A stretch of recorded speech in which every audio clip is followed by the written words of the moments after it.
the minority in parliament is calling for the removal of the Foreign Affairs Minister Samuel Okudzeto Ablakwa, accusing him of reckless diplomacy that risks damaging Ghana's relations with other countries.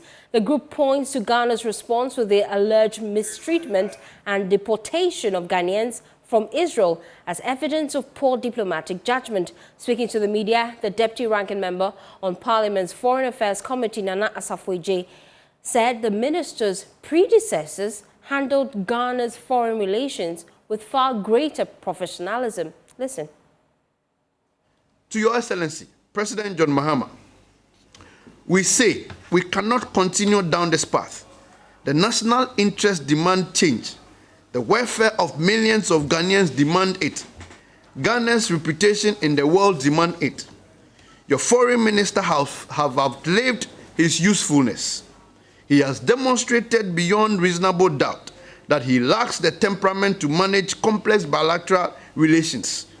He has shown that he values applause over achievement, rhetorics over results, and most damningly, his pattern of reckless diplomacy has made Ghana less safe, less respected, and more vulnerable on the international stage.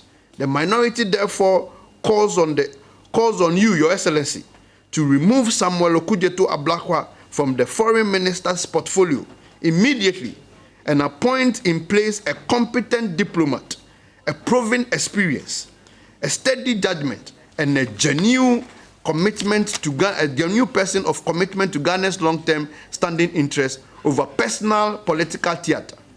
Furthermore, we call on civil society organizations, professional associations, diaspora groups, and all patriotic Ghanaians to add their voice to this demand.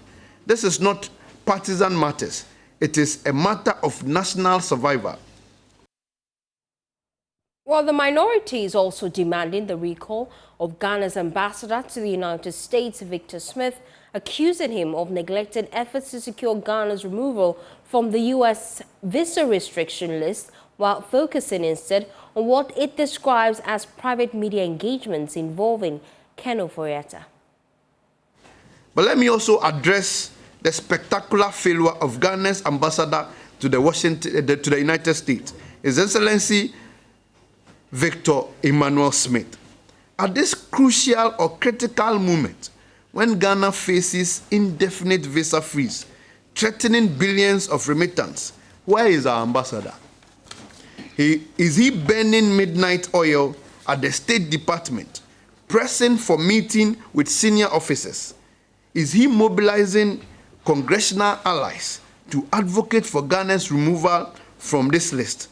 Is he engaging the Department of Homeland Security to address their concern?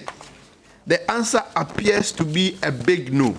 Instead, Ambassador Smith is preoccupied with issuing press statements to irresponsibly disclose private details regarding consular services his office allegedly sought to provide to detain former Minister of Finance, Ken Ofori-Atta.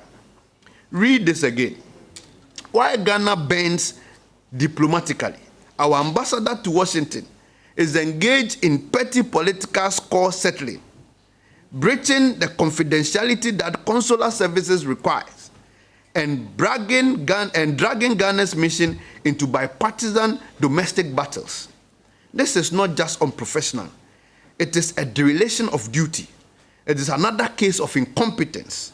Ambassador Smith has apparently forgotten that his job is not to be the government propaganda chief in America. His job is to protect Ghana's interest in Washington, to engage, to negotiate, to prevent disasters like this visa freeze. He has failed catastrophically.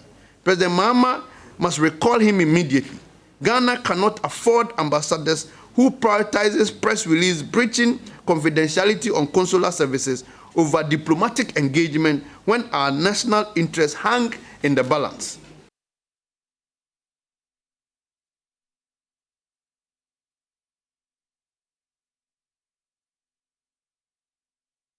Well, join me now on the phone is Deputy Ranking Member on Parliament's Foreign Affairs and Regional Integration Select Committee, Nana Asafo-Adjei. We appreciate your time.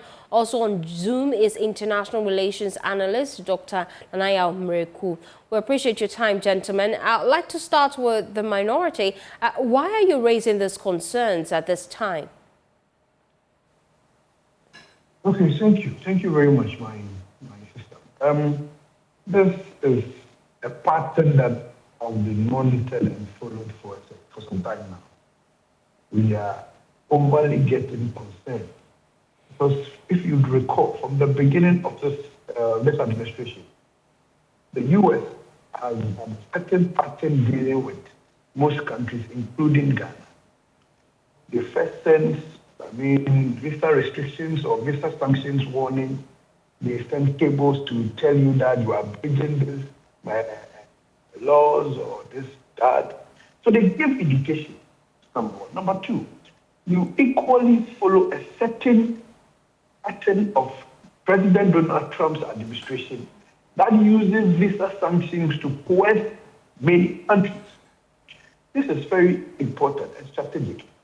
So what is supposed or expected of a country or of a foreign ministry is to carefully, this is why we pay them, that is why we resource them, is to carefully monitor this trend and pattern. Set up some very strong, high-level power engagement between the two countries so that some of these things, having seen some before, where they review the 5 years visa to 3 months and then the multiple entry to single entry. We've seen this country, particularly within U.S., coming in with some of these visa sanctions on most of the cases and most of the votes.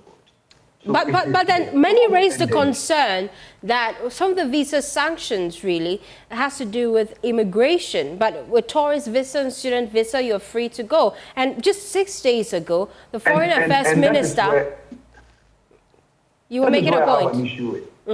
That is where I have an issue with. You see, the impression is created if the non-immigrant visa, because it's not non-immigrant visa, we don't have to worry about. That is why the minority took the pain to take you through the economic, questions that we have been faced. Look, when you look at remittance alone that comes from diaspora, it is amounting to close to 6.6 billion remittance alone. Now, when you only pick the U.S. alone, it is almost 2.5 billion that comes annually. This is much more higher than the budget allocation to the Ministry of Foreign Affairs. It is entirely higher than the budget allocation to health, to to local government. A lot of ministries put together. And don't forget, this is not a loan. This is not any, grant with conditionality. This is sweat from our brothers, our sisters, our fathers, who in the U.S., who are working and remitting this money to help build our economy. And that is critical. Can you tell me what the non-migrant visa, on the impact on the economy? So, Nana, if you allow me, just 6 days ago, I was just about to tell you, and I have that post with me. The Foreign Affairs Minister put on his Facebook page that he had an interaction with the U.S. Embassy. In fact, he terms it here, and I'm reading verbatim, a comprehensive assessment of Ghana-U.S. bilateral relations. And they've agreed on some priorities for cooperation. According to him, that the negotiation they had exempted Ghana from Trump's visa sanctions.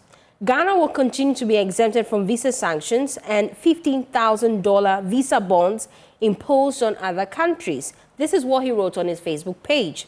He goes on to state that the meeting acknowledged the removal of Trump's 15% tariff on a wide range of unprocessed and semi-processed agricultural products from Ghana and expressed satisfaction with its implementation thus far. You're not pleased with all this work he has done as Foreign Affairs Minister? Are you saying that the visa sanction, that the 75 countries that we are included is not a visa sanction? Is that what you're trying to say? I want to understand something. Now, let me also tell you, are you aware that until now, since the last ambassador for US left Ghana, none has replaced. Are you aware? Do you know what that means? Look at it means that you are in your country, a very important ally like US, do not have a high-profile person dealing with you. It tells you how they place you. It tells you the importance or the value they place on you. This is why we propose. We didn't just make some of these issues. We proposed some very important key critical measures that will help us. We said that government should employ a high level. Nana, you have to position rightly. We're losing you at this point in time. Can you hear me? Can you hear me? Now I can, loud and clear. Okay, so I don't know where you heard me up to, the point up to where you heard me. I'm saying that till now, when the last ambassador from US left back to US, we've not had any ambassador again in this country from US. Do you know what that means? It means that US, who is one of the most important allies to us, is not even dealing with us with a high-profile person. It means that the meeting the minister is having and the people is having the meeting with might not even have the ears and the eyes of the Putus. That is why he will say one thing and tomorrow something else will happen. But then how did the minority come to the conclusion that Ghana's posture when it comes to U.S. relations is actually the reason why we're facing sanctions with our visas? How did you come to that conclusion? You remember there was a point a senator or Foreign Affairs Committee in Parliament, in the U.S. Senate, was raising a very important concern about the companies or the working relationship between the U.S. Ghana companies here and how much we owe them and how we are not even paying some of the things we owe them. And you remember the response our minister gave to. Instead of critically, actually setting up a committee to look at this a very important issue that matters to Trump. Look, Trump don't play with his business and monies that are supposed to be for American companies that are not coming. So you must find a very nice diplomatic way to deal with this matter. But what did our minister do? Our minister was on social media, replacing sovereignty issues to business matters, which borders to the core of America. And some of these things, why would our key diplomat be engaging in some of these social media stuff and taking the pleasure of enjoying the comments and enjoying the post that is coming? And we made the point clear that you would enjoy some of these things from your base, but it has a long-reaching effect on our relationship. Classical example is the reference we made with Israel. Israel had an issue with us, which was purely consular issue. Instead of us, dealing with measuring temperament, emotional, to deal with this matter, our minister rather resorted in public social media stand by saying that, when you deport one Ghanaian, we will deport one Israeli. This is not straight back there. This is not a diplomat street equivalent, a street diplomat of brow. You are fighting on the street. Some of these things, it doesn't help. It doesn't send a good signal. So what is your next line of action? Nana, what's the minority's next line of action since you want the Foreign Affairs Minister to go? You see, we've made a few cases. We are saying that, there must be a high-level technical working group with the United States, which for us, we believe that it will address the majority of this outstanding migration diplomacy, documentation, and consular operation issues. We believe strongly. We also raised the point that there must be a special envoy be set up to look at this diaspora and immigration affairs. And look, don't forget, this envoy must report directly to the president. You see, we must also withdraw this tit-for-tat policy or the impression that we are creating, deportation with Israel. That when you deport one Ghanaian, we deport. We must do all these things. The minority has outlined a lot of issues and a lot of pointers that we believe critically that when the government of this country listens to some of these things, it will help us it will reposition us carefully onto the global stage, and we'll have the image we have again. Because we lost a very important ally by a statement made by the Foreign Affairs Minister. But, the case I'm referring to is the Gaza issue with the European Union. We have a very strategic ally, European Union.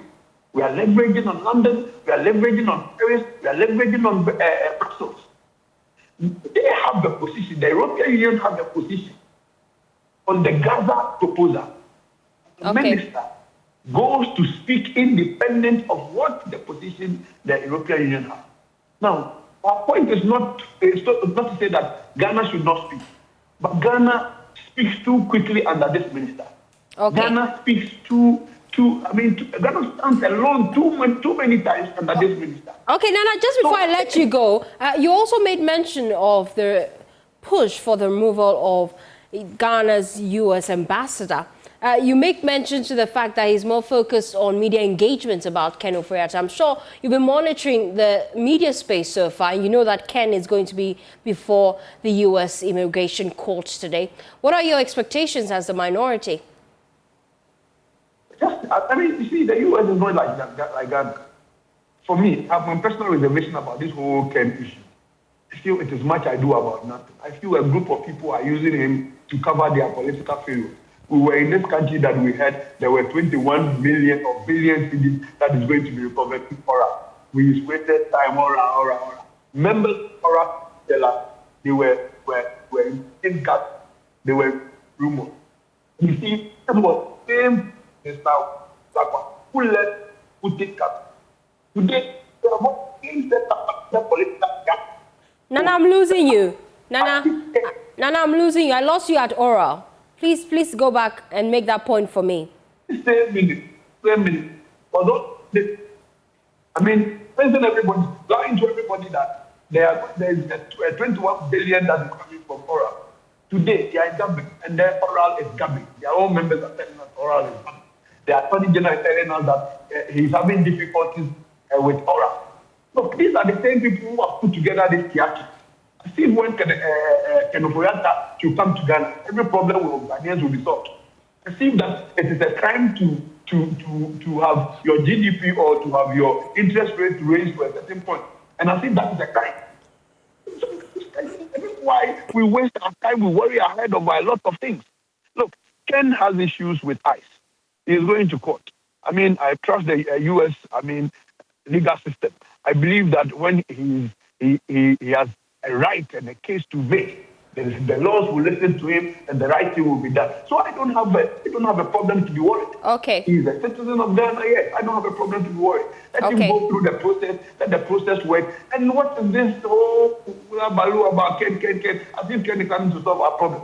I don't know. Let them do what they have to do. But the point is that we have a country that over $2.5 billion is at risk because of the posturing of the ministry. Okay. We have an ambassador who is supposed to be working for us as a country in U.S. to make sure that we are out of this list, to make sure that we do not face some of these sanctions. The ambassador is not doing that. He is rather interested in some of these individual cases. And sometimes you ask yourself, is that why we pay you? Nana, thank you so much. At this point in time, I'll have to let you go. I see how passionate you are about this, but let me bring in Dr. Nana Muriku. He's an international relations analyst. We appreciate your time here on The Pulse. We've just been hearing from the minority pushing for the removal of the Foreign Affairs Minister, citing his conduct, especially with dealings with the U.S. What's your thoughts on this?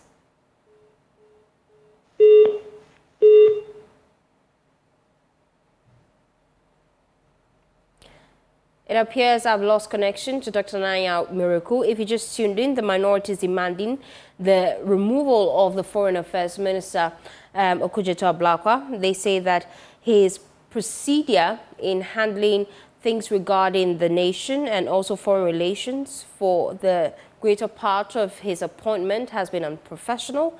They're also demanding the recall of Ghana's ambassador to the United States, Victor Smith. We've just been engaging a key member of the minority. They've just been tabling their concerns and why they feel it's time for the Foreign Affairs Minister to go. They have accused him of neglected efforts to secure the removal of U.S. visa restrictions. And they say that based on that, he is not fronting the interest of Ghana.